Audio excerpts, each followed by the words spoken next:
Hello students, आज मैं आपको लेकर आया हूँ जनरल इंजीनियरिंग और बीएमसी में। इससे प्रीवियस लेक्चर में हमने काफ़ी कुछ डिस्कस किया था और हमने एक चैप्टर फिनिश कर दिया था। उसी चैप्टर से रिगार्डिंग जैसा कि हमने सुनने में आ रहा है कि आपके जो एग्ज़ाम हैं वो आपके ऑनलाइन एग्ज़ाम होंगे, ऑब्जेक्टिव क्वेश्चंस होंगे। अभी पूरी तरह से निश्चित नहीं है बट हो सकता है कि मे बी आपके जो एग्ज़ाम हैं वो ऑनलाइन हो और ऑब्जेक्टिव टाइप के क्वेश्चंस हो। तो हम डिस्कस करेंगे कुछ ऑब्जेक्टिव क्वेश्चन, जैसे कि जो ऑब्जेक्टिव क्वेश्चंस आपके क्वेश्चन पेपर में आ सकते हैं। तो उन्हीं के बारे में हम डिस्कशन करेंगे, उन्हीं के बारे में हम पढ़ेंगे और हम नेक्स्ट टॉपिक और नेक्स्ट लेक्चर भी स्टार्ट करेंगे इसी वीडियो के अंदर। जैसे कि मैंने प्रीवियस लेक्चर में आपको बताया था कि एग्ज़ाम में जो क्वेश्चंस होते हैं वो पूछे जाते हैं। तो किस टाइप से पूछे जाते हैं, पहले 5 मार्क्स के क्वेश्चन आते थे। तो पूछे जाते थे मौलिक यांत्रिकी एवं सिविल इंजीनियरिंग क्या है, अच्छी प्रकाष्ठ के प्रमुख लक्षण बताइए, प्रकाष्ठ के संशोषण से क्या लाभ है, प्रकाष्ठ के मुख्य उत्पादों के नाम बताइए, प्लाईवुड के प्रमुख लाभ बताइए, प्लाईवुड के प्रमुख उपयोग लिखिएगा। राइट, तो कुछ इस टाइप से क्वेश्चंस आते थे। अब इन्हीं लॉन्ग क्वेश्चन से ही आपके शॉर्ट क्वेश्चन जनरेट होंगे। कैसे जनरेट होंगे? Objective type questions. ये आपको खुद करने हैं, मैं आपको बताऊंगा नहीं, सिर्फ आपको एक रिमाइंडर दूंगा, एक आपको वीडियो के बारे में बताऊंगा कि किस टाइप से क्वेश्चंस आ सकता है। पहला क्वेश्चन हम पढ़ चुके हैं और मैंने ये आपकी पूरी थ्योरी पढ़ा दी है, आप खुद बता सकते हैं इसका आंसर क्या होगा। जैसे एक ईंट की मानक माप, मैंने आपको बताया था ब्रिक्स का साइज़ डिफरेंट मिलेगा। आप किसी भी भट्टे पर जाइएगा, कहीं भी जाइएगा, पूरी ऑल इंडिया में आपको डिफरेंट साइज़ के मतलब डिफरेंट साइज़ मिलेंगे। तो एक ईंट की मानक माप क्या हो सकती है? 24 × 11.4 × 7 सेंटीमीटर, 20 × 10 × 10 सेंटीमीटर, 19 × 9 सेंटीमीटर, ये उपरोक्त में से कोई नहीं। तो आप जानते हैं इसका सी ऑप्शन करेक्ट है। कौन सा ऑप्शन करेक्ट है? सी ऑप्शन करेक्ट है। तो कुछ इसी टाइप से क्वेश्चंस होंगे आपके एग्जाम पेपर में। सेकंड है, प्रथम श्रेणी की एक ईंट का भार सामान्यतः होता है, मतलब एक जो फर्स्ट क्लास अव्वल ईंट होती है उसका वेट कितने से कितने किलो का होता है? 2 kg से 2.25 किलोग्राम, 2.1 kg से 2.4 kg तक, 2.5 kg से 2.75 kg तक, 2.75 kg से 3 kg तक। तो ये आपका डी ऑप्शन सही है। इसके अंदर 2.75 से 3 kg तक का वेट होता है। नेक्स्ट है, प्रथम श्रेणी की ईंट को 24 घंटे पानी में डुबोने पर अपने भार का कितने प्रतिशत पानी सोखती है? ये भी मैं आपको पढ़ा चुका हूँ, ये आप ही बताएंगे, खुद आप सॉल्व कीजिएगा इसे। खड़ंजा बिछाने तथा गिट्टी बनाने में कौन सी ईंट प्रयोग की जाती है? तो आप जानते हैं सबसे बेकार वाली ईंट जो हम यूज़ करते हैं, ना प्रथम करते हैं ना द्वितीय करते हैं, तृतीय झामा या अधिक पकी ईंटों का यूज़ करते हैं खड़ंजा बिछाने में और गिट्टी बनाने में। पग मिल द्वारा कितनी ईंटें तैयार की जाती हैं एक दिन में? ये भी मैंने पग मिल जब आपको पढ़ाया था तो डिस्कस किया था। फिर है, बुल्के खाई भट्टे में खाई की लंबाई रखी जाती है, ये भी आपने पढ़ा है, आप प्रीवियस लास्ट वीडियो में देखिएगा। आईएसआई के अनुसार ईंट की औसत साइज में स्वीकार्य अंतर एक्सेप्टेबल डिफरेंस है 1%, 2%, 3%, 4%, ये भी आपको बताया गया है। किसी पदार्थ को हवा के संपर्क में लाल गर्म करना या जलाना कहलाता है? निस्तापन, बाष्पीकरण, भंजन, अवशोषण, ये भी आप पढ़ चुके हैं। प्रति घन मीटर अनभुज चूने का भार होता है, चूने के में मिलेगा आपको ये क्वेश्चन। साउंडनेस टेस्ट, ये भी आपको चूने में मिलेगा। पोर्टलैंड सीमेंट बाज़ार में उपलब्ध होता है, तो कितने केजी में उपलब्ध होता है? ये बहुत ही कॉमन क्वेश्चन है और आप इजीली से सॉल्व कर सकते हैं। सीमेंट के स्थलीय परीक्षण में 90 माइक्रोन की आईएस छलनी से छानने पर अवशेष की मात्रा होनी चाहिए, कितनी? ये भी आपको क्वेश्चन पेपर में मिलेगा। साधारण सीमेंट का प्रारंभिक जमाव कितना होता है? ये मैंने अभी लेटेस्ट लास्ट वीडियो में आपको बताया है। सीमेंट की तरल सामर्थ्य ज्ञात करने के लिए मानक ब्रिकेट बनाने हेतु भार के अनुसार सीमेंट बालू मसाले का अनुपात होना चाहिए, ये भी आप जानते हैं। प्रकाष्ठ के स्लीपर की अनुप्रस्थ काष्ठ क्या होती है? ये भी आपको पता है। फिर ऐसे इन्होंने कुछ ट्रू फॉल्स दे रखे हैं, ट्रू फॉल्स भी आपके ऑब्जेक्टिव में ही कन्वर्ट होकर आएंगे। ईंट की मिट्टी में सिलिका या बालू सबसे अधिक मात्रा में होती है। ईंट का भार लगभग 3 kg होना चाहिए। झामा ईंट का प्रयोग संरचनात्मक कार्यों में होता है। ईंट की मिट्टी में मृत्तिका तथा बालू का सही अनुपात ज्ञात करने के लिए सघनता परीक्षण किया जाता है। ईंट की ढलाई के लिए लोहे के सांचों का बहुतायत से प्रयोग किया जाता है। ढाली गई ईंटों को धूप में सुखाना चाहिए। हाफमैन भट्टा एक निरंतर प्रकार का भट्टा है। समय के साथ इमारती चूने की सामर्थ्य कम होती है। सीमेंट का लगभग 2/3 भाग चूना होता है। सीमेंट का सघनता परीक्षण विकर्ड उपकरण द्वारा किया जाता है। प्रकाष्ठ ऊष्मा का सुचालक है। प्रकाष्ठ के कृत्रिम संश्लेषण में बहुत कम समय लगभग 4 से 5 दिन लगता है। फिर उन्होंने फ्लप्स भी दे रखे हैं। प्रथम श्रेणी की 2 ईंटों को परस्पर टकराने पर एक धात्विक साउंड निकलती है। पग मिल द्वारा यांत्रिक विधि से ईंट निर्माण हेतु मिट्टी तैयार की जाती है। बोर्ड द्वारा ताजी जली हुई ईंटों का हस्तन किया जाता है। ईंटों को पकाने पर मिट्टी में उपस्थित पिघलकर समस्त तत्व को परस्पर बांधने का कार्य करता है। ईंट स्वयं के भार का कितने प्रतिशत जल सोखती है? यदि सफ़ेद धब्बे का क्षेत्रफल ईंट के क्षेत्रफल से 10% कम है तो यह उत्फुलन कहलाता है। निर्दोषता परीक्षण में चूने की में उपस्थिति की मात्रा का अनुमान लगाया जाता है। सीमेंट निर्माण की विधि में कच्चे पदार्थों की स्लरी बनाकर भट्टी में पकाई जाती है। सीमेंट की संपीड़न सामर्थ्य तनन सामर्थ्य की लगभग कितने गुना होती है? प्रकाष्ठ के रेशे होने चाहिए। ये आपके उन क्वेश्चंस के सभी के आंसर्स आपको यहाँ पे ये दे रखे हैं। कौन से क्वेश्चंस का कौन सा आंसर, तो आप देखिएगा और समझिएगा, पढ़िएगा। फिर उन्होंने कुछ वही जो आपका थ्योरेटिकल पेपर होता था उसी में आपके क्वेश्चंस दे रखे हैं। सिविल इंजीनियरिंग सामग्री के संदर्भ में कच्चे पदार्थ के अंतर्गत समग्र जानकारी का वर्णन करें। BTUP 2015 में ये क्वेश्चंस आया हुआ है। ईंट मिट्टी का स्थल का चुनाव कैसे करेंगे? आपको पता है, मैं पढ़ा चुका हूँ और ये आप अच्छे से सॉल्व कर पाएंगे। नीट निर्माण के लिए प्रयुक्त होने वाली मृदा के प्रमुख अवयवों का वर्णन कीजिए। ये भी आपको खूब अच्छे से आता है। भारतीय मानक ब्यूरो के अनुसार ईंट की माप तथा भार क्या है, स्पष्ट कीजिए। ये भी आप जानते हैं। भारतीय मानकों के आधार पर ईंटों का वर्गीकरण करो। ये भी आपको पता होगा। मैं सभी आपको ये सब सारी चीज़ें डिस्कस कर चुका हूँ। भारतीय मानकों के आधार पर ईंटों का वर्गीकरण, ईंटों के विनिर्माण के प्रमुख पदों का संक्षिप्त वर्णन करो। ईंट की मिट्टी का स्थलीय परीक्षण किस प्रकार किया जाता है, संक्षिप्त वर्णन करो। पजावा तथा भट्टे में ईंट निर्माण की तुलनात्मक व्याख्या करो। बुल के खाई भट्टे का सचित्रण वर्णन करो। अच्छी ईंट की विशेषताएं लिखिए। ईंटों की गुणवत्ता जांच किस प्रकार की जाती है, संक्षिप्त वर्णन करो। ईंटों की संपीड़न सामर्थ्य कैसे ज्ञात की जाती है, समझाइए। ईंट की जल अवशोषण क्षमता किस प्रकार ज्ञात की जाती है, स्पष्ट कीजिए। मिट्टी की बेरिंग क्षमता से आप क्या समझते हैं, इसका क्या महत्व है। निम्न पर संक्षिप्त टिप्पणी करो। पगमील ईंट मिट्टी के हानिकारक तत्व, उत्फुलन। तो ये इस टाइप के बहुत ही छोटे छोटे इजी 5 मार्क्स में क्वेश्चन है। बट अगर ऑब्जेक्टिव में भी आपका पेपर होता है तो जो मैंने ऊपर ऑब्जेक्टिव बताया उस हिसाब से पूछ लिए जाएंगे और इनसे भी क्वेश्चन जनरेट हो सकते। बहुत ही इजी हैं। जितना मैंने आपको लेक्चर में डिक्टेट किया, सारी वीडियो आप देखिएगा, आप आराम से इसे कर सकते हैं। कोई टफ नहीं है इतना। नेक्स्ट है चूना क्या है, चूने के अनुप्रयोग बताइए। सब बताया है मैंने। चूने जब चूना पढ़ाया था मैंने, चूने वाले वीडियो में देखिएगा लाइव में। चूने के बजाने से आप क्या समझते हैं, चूने के बजाने की विधियों का वर्णन कीजिए। ये भी आपको पता है। चूने के विभिन्न प्रकारों का संक्षिप्त वर्णन कीजिए। ये भी आपको पता है। इमारती चूने की प्रमुख विशेषताओं एवं उपयोग का वर्णन कीजिए। ये भी आप जानते हैं। शुद्ध चूने तथा जलीय चूने में अंतर स्पष्ट कीजिए। स्पष्ट कर सकते हैं difference between pure lime and hydraulic lime. चूना पत्थरों को जलाने की पजावा भट्टी का सचित्र वर्णन कीजिए। साउंडनेस टेस्ट चूने का व्यावसायिक नाम क्या होते हैं। सीमेंट को परिभाषित कीजिए।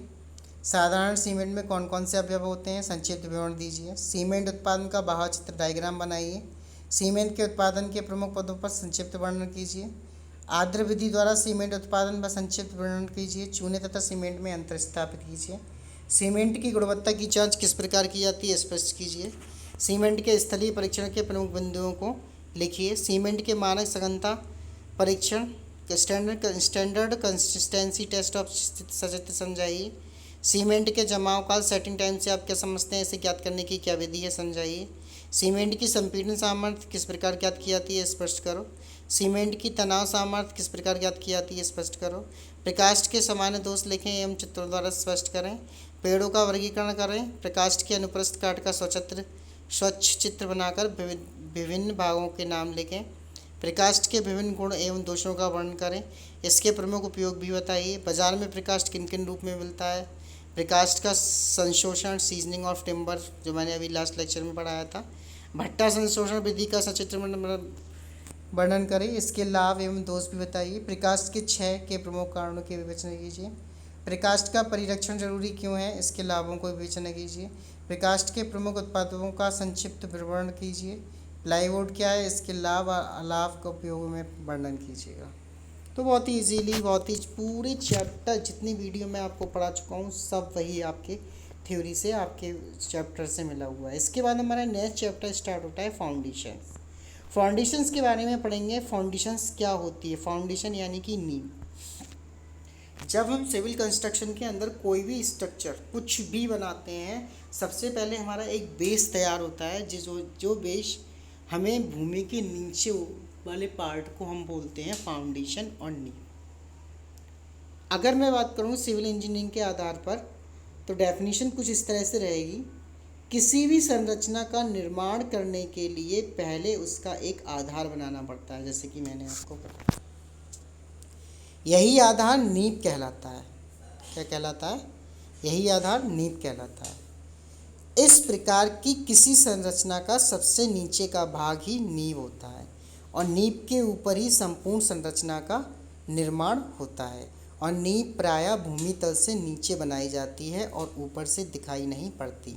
यह अपने भार एवं अपने ऊपर आने वाले सभी भारों को भूमि की मृदा पर एक समान वितरित करती है। जो फाउंडेशन होती है हमारी, जो बेस होता है, अब हमने एक फाउंडेशन हमने नीचे बनाई और उसके ऊपर हम 20 से 25, 30, 35 मंजिल बना देते हैं, तो वो क्या करती है? प्रत्येक मंजिल का भार अपने ऊपर इक्वली डिस्ट्रीब्यूटेड करती है मृदा पर, यानी कि मिट्टी पर। अगर इक्वली डिस्ट्रीब्यूट नहीं करेगी तो वो एक मिड पॉइंट पे आके ध्वस्त हो जाएगी, खराब हो जाएगी।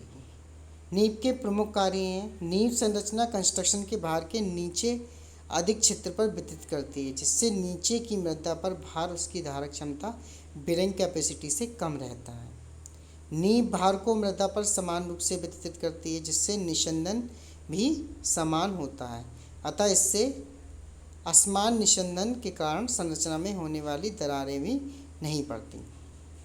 नींव के कारण संरचना के नीचे की भूमि से संबंधित रहती है, जिसके कारण उसकी स्थिरता बढ़ जाती है। संरचना के ऊपरी भाग को बनाने के लिए नींव समतल सतह प्रदान करती है। तो ये हमारी नींव की बात रही। आई होप आपको नींव समझ में आ गई होगी, फाउंडेशंस क्या होती है। फिर है हमारी बीयरिंग कैपेसिटी। तो बीयरिंग कैपेसिटी होती है मिट्टी की धारण क्षमता। कौन सी क्षमता? धारण क्षमता। बहुत ही इम्पोर्टेंट क्वेश्चंस है और एग्ज़ाम में आपके बहुत पूछा जाता है।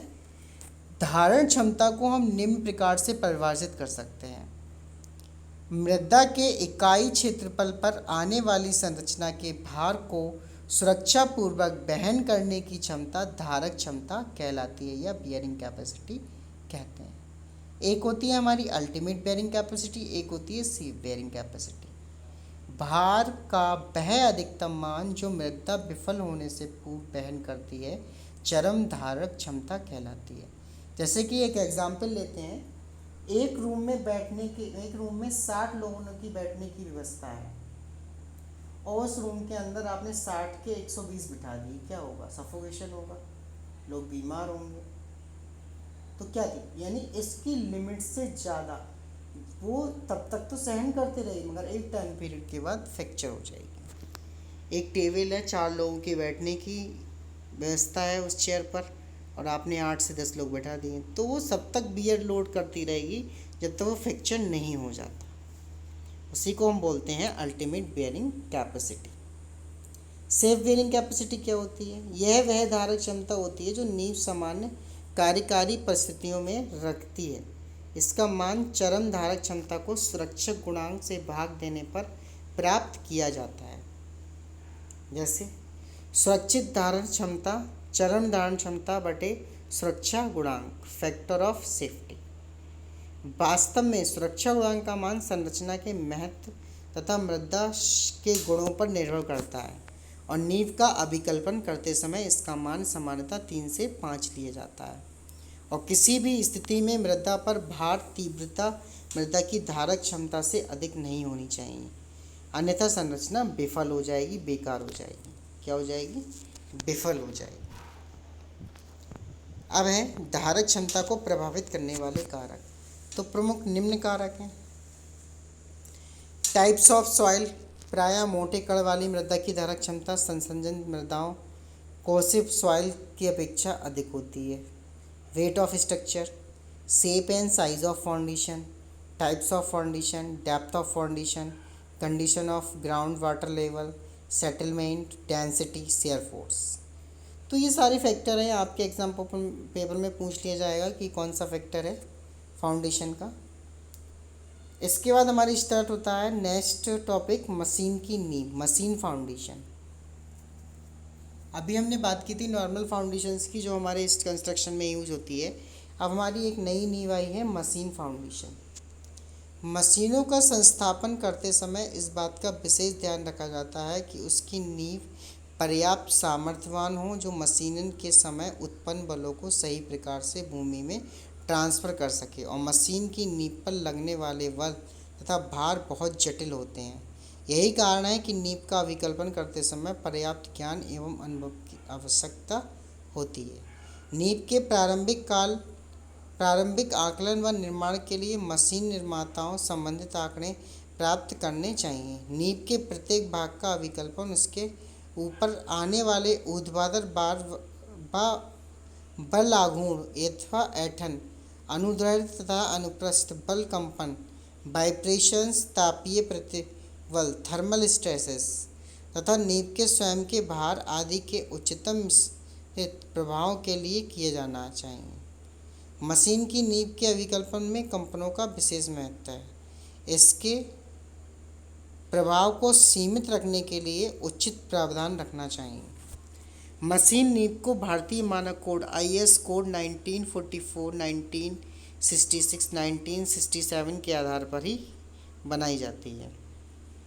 इसके अनुसार महत्वपूर्ण पश्चाग्र मशीनों के लिए मशीनों तथा उनकी नींव की आकृति अनुपात लगभग 0.2 से 0.5 तक होती है, और इस तरह कम महत्वपूर्ण मशीनों के लिए यह अनुपात 0.6 से 1.5 के मध्य होता है। और मशीन नींव बनाने हेतु धरन तथा स्तंभों का निर्माण महत्वपूर्ण मशीनों के लिए अनुपात 0.6 से 1.5। तो ये हमारे धरन स्तंभों का निर्माण RCC की सहायता से किया जाता है, जो प्रबलन रेनफोर्समेंट धरन के दोनों अर्थात ऊपर नीचे लगाना चाहिए। कर्तन प्रतिबल के लिए स्ट्रिप कम अंतराल पर लगानी चाहिए। नींव के मुख्य भाग की मोटाई डिज़ाइन के अनुसार बनाना चाहिए। अब क्या होता है, डिज़ाइन के अनुसार ही बनाएंगे, और गणना के अनुसार प्रबलन आवश्यक ना भी हो तो भी दोनों ओर प्रबलन करना श्रेयस्कर रहता है। इसके बाद मैं बात करूं मशीन की नींव के अभिकल्पन के महत्वपूर्ण घटक, important factor in the design of machine foundation. Design of machine foundation, साधारणतः नींव डिज़ाइन करते समय निम्न बातों का ध्यान रखना चाहिए। पहला, नींव मशीन की पूर्ण क्षमता पर चलने की अवस्था में उत्पन्न कंपन का अवशोषण करने में सामर्थ्य होनी चाहिए। नींव मशीन व समीप की मृदा में उत्पन्न अनुनाद रोधक होनी चाहिए। उपरोक्त घटकों में मशीन की शक्ति के अनुपात में नींव का भार बढ़ाकर नियंत्रित किया जाता है। इसके बाद देखो उन्होंने दिया है इंजन का प्रकार, टाइप्स ऑफ इंजन, नींव का भार प्रति ब्रेक शक्ति, बहुबेलनाकार engine, gas engine, diesel engine, भाप इंजन, 725, 565 और 225 kg। जब गहरे बेलन इंजन की नींव बनानी हो तो उपरोक्त भारों में 40 से 60% की बढ़ोतरी पर्याप्त होती है। और नींव अभिकल्पन के महत्वपूर्ण बिंदु निम्न हैं। साधारणतया नींव का न्यूनतम भार मशीन के समस्त भार का 2.5 गुना होना चाहिए। सेकंड, नींव का आकार इतना होना चाहिए कि नींव पर प्रति इकाई क्षेत्रफल भार अब मृदा की धारक क्षमता से अधिक नहीं होना चाहिए। नींव का पर्याप्त कठोर या मजबूत होना आवश्यक है। नींव में थोड़ा सा निषदन भी बेयरिंग में बड़ी खराबी उत्पन्न कर सकता है। और नीब प्रायः ऐसी होनी चाहिए जो मृदा एवं मशीन में उत्पन्न होने वाले अनुकंपनों को रोक सके। और मशीन व नीब के भार का परिणामी दाब नीब आधार क्षेत्र के गुरुत्व केंद्र से निकलना चाहिए। राइट। इस प्रकार असमान निस्यंदन रोका जा सकता है। नीब के समस्त भागों में दोनों ओर प्रबलन होना चाहिए। यथासंभव मशीन नीब के लिए बहुधरण नहीं बनानी चाहिए। नीब ब्लॉक का मृदा में घर्षण प्रतिरोध अधिक होना चाहिए जिससे नीब न खिसके। नीब के प्रबलन की मात्रा मशीन की प्रकार पर निर्भर करती है। संघांत एवं पश्चाग्राकर की मशीन, घर्षण प्रकार की मशीन, माप टर्बो जनरेटर। नीब निर्माण में ध्वनि अवरोधक का प्रयोग किया जाना चाहिए ताकि मशीनों की ध्वनि कम हो सके। भवन कंपन हेतु सुरक्षित रखने के लिए नीब में कंपन अवशेषणों पदार्थों का प्रयोग नितांत आवश्यक है। तो नितांत आवश्यक है। फिगर में आप देख रहे हैं अवशोषित पदार्थ का कंक्रीट भवन के अन्य भागों के बीच चलना बहुत प्रभावी होता है और यह विधि सभी प्रकार की मशीन के लिए नीब के लिए प्रयोग की जा सकती है। इन्होंने देखो फिगर बना कर दिया है। मशीन है, सीमेंट कंक्रीट है, डिज़ाइन का एक बेस है और ध्वनि पदार्थ है। ठीक है। इसके बाद हम बस डिस्कस करेंगे कंपन अवशोषण पदार्थ, वाइब्रेशन ऑब्जर्विंग मटेरियल। बहुत से कंपन अवशोषण पदार्थ जैसे नमदा, कॉर्क, रबड़, शीशे की चादर, लीड सीट, लकड़ी का बुरादा, शॉ डस्ट, रबर की चादर, राइट, मेटल स्प्रिंग आदि का प्रयोग नींव निर्माण के कंपनों के लिए किया जाता है। अवशोषण के लिए भी होता है। ये पदार्थ मशीनों की आधार प्लेट तथा नींव के बीच 12.2 की भांति प्रयोग किए जाते हैं।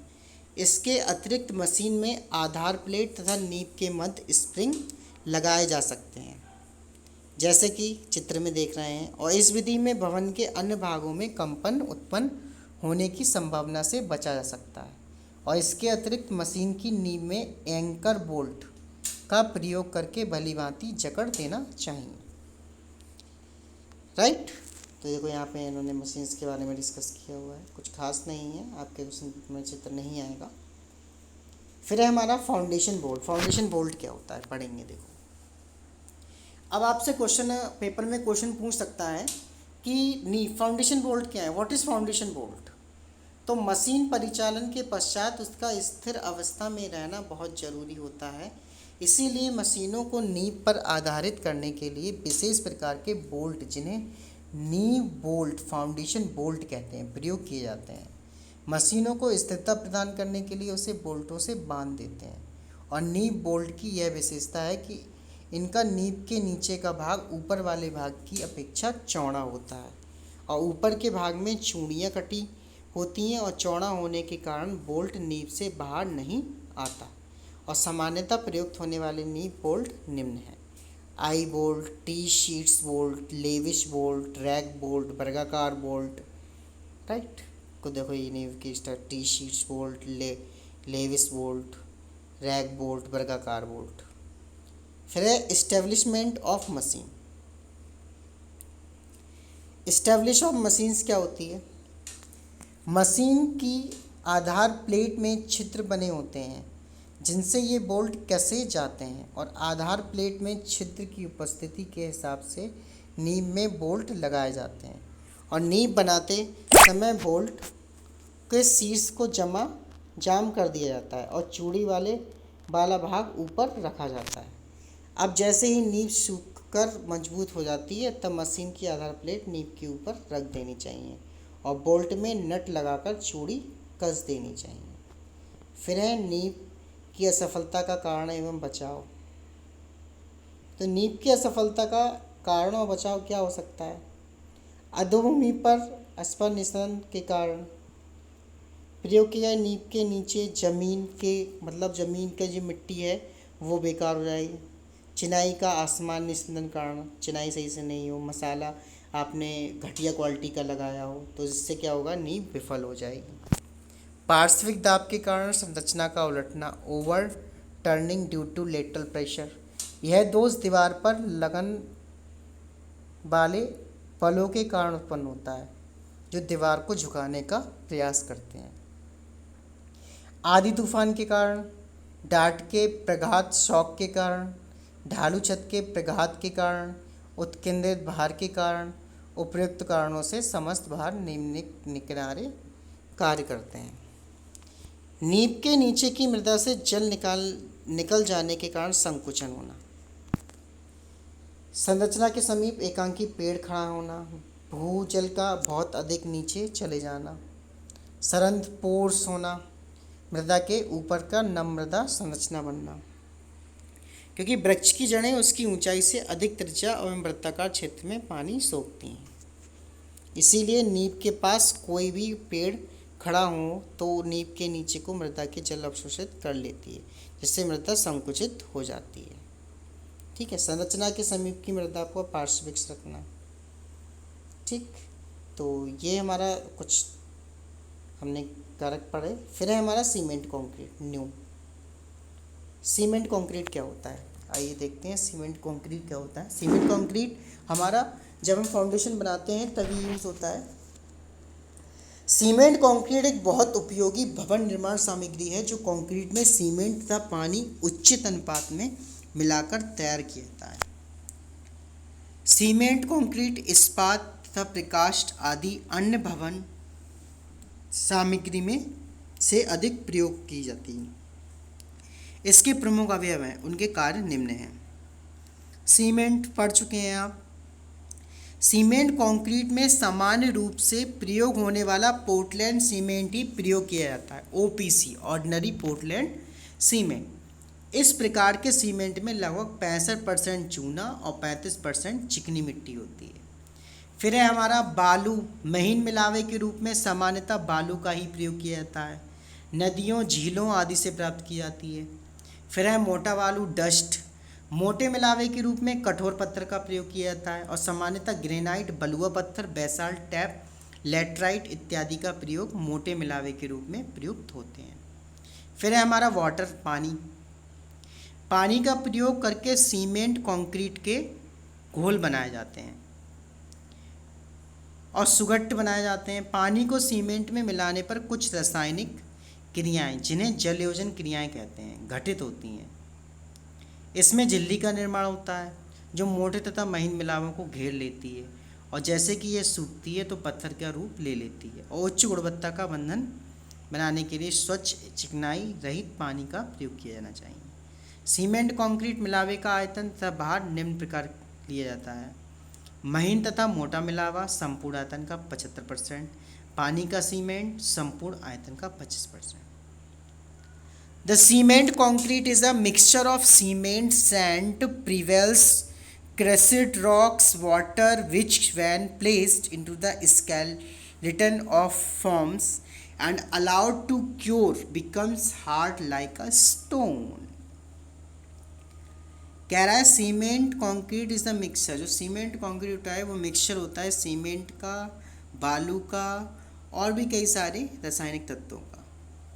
फिर है properties of cement concrete. Cement concrete की प्रॉपर्टीज़ क्या क्या हो सकती हैं। हाई कंप्रेसिव स्ट्रेंथ होनी चाहिए, free from corrosion and there is no appreciable effect of atmospheric agents on it. Hardens with age and the process of hardening continues for a long time after the concrete has attained sufficient strength, more economically than steel, bends rapidly with steel and is it weaken in the tension. The steel reinforcement is placed in cement concrete at suitable place to take up the tensile stresses. This is termed as the RCC. Initial shrinkage of cement concrete is mainly due to loss of water through forms, observations, right, surface form, etc. Shrinkage of cement concrete occurs as it hardens the tendency of cement concrete can be minimized by proper caring of concrete. Forms a hard surface capable of resisting abrasions. Final strength and entirely quality depends entirely local condition and how to person handling it. तो ये हमारी properties थी cement concrete की। यहीं पे हमारे कुछ advantage और डिसएडवांटेज दे रखे हैं, गुण और अवगुण। सीमेंट कंक्रीट के गुण क्या होते हैं और अवगुण क्या होते हैं। सीमेंट कंक्रीट टिकाऊ तथा कठोर पदार्थ है। सीमेंट कंक्रीट सुगठ होती है, अतः इसे किसी आकार में ढाला जा सकता है। इसकी संपीड़न सामर्थ्य बहुत अधिक होती है। इस पर वायुमंडलीय कुप्रभाव का प्रभाव नहीं पड़ता। इसके गुणों को देखते हुए यह एक मितव्ययी पदार्थ है। इसकी वर्केबिलिटी अधिक होती है। यह एक अवगुण देख लीजिए, यह एक भारी पदार्थ है। इसका स्वयं का भार बहुत अधिक होता है। कठोरीकृत कंक्रीट एक दृढ़ पदार्थ तथा क्रम परिवर्तन पर आकार में परिवर्तन होता है। इसकी तनन सामर्थ्य बहुत कम होती है और यह संपीड़न सामर्थ्य की लगभग 10% होती है। तो इस लेक्चर में मैं आज इतना ही डिस्कस करूँगा। मैंने इस लेक्चर में आज आपको पढ़ाया, फाउंडेशन पढ़ाया, मशीन फाउंडेशंस पढ़ाया, ठीक है। सीमेंट कंक्रीट के बारे में पढ़ा, सीमेंट कंक्रीट क्या होती है, सीमेंट कंक्रीट के एडवांटेज एंड डिसएडवांटेज के बारे में भी हमने पढ़ा। तो इससे छोटे छोटे क्वेश्चन जनरेट हो सकते हैं। सीमेंट कंक्रीट क्या है, ठीक है। कारक पढ़े, फैक्टर हमने पढ़े, ठीक है। तो आप पढ़िएगा, इस वीडियो को समझिएगा। अगर आपको कोई प्रॉब्लम है, कोई दिक्कत है, कोई चीज़ नहीं समझ में आ रही है तो आप यूट्यूब के कमेंट बॉक्स में कमेंट कर सकते हैं, ठीक है। और कमेंट ज़रूर कीजिएगा वीडियो को देखकर, और जिससे आपकी अटेंडेंस होती रहे। और इसी वीडियो में मैंने आपको ऑब्जेक्टिव टाइप क्वेश्चन जो आपके एग्ज़ाम पेपर में आने वाले हैं या इस बार आपके एग्ज़ाम होने वाले हैं, कुछ इसी टाइप के एग्ज़ाम होंगे। ऑब्जेक्टिव आपके एग्ज़ाम होने के चांसेस हैं, ऑनलाइन होने के एग्ज़ाम चांसेस हैं, इसलिए मैंने आपको ऑब्जेक्टिव क्वेश्चंस भी डिस्कस किए हैं। और 5-5 मार्क्स की अगर 3 मार्क्स में भी पेपर होता है तब भी कोई दिक्कत नहीं आएगी। तो ये दोनों ही के लिए है, मैकेनिकल प्रोडक्शन के लिए भी है और इलेक्ट्रिकल ब्रांच के लिए भी है। Okay students, thank you.